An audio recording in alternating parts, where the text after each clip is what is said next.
In preparation for first alert winds tomorrow, Xcel Energy is preparing for the likelihood of a public safety power shutoff tomorrow.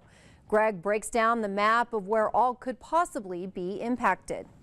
Well, Xcel says in an updated release it is preparing to cut off power to around 17,000 customers in its Texas-New Mexico service area. Much of the concern is, of course, damaged power lines from the wind.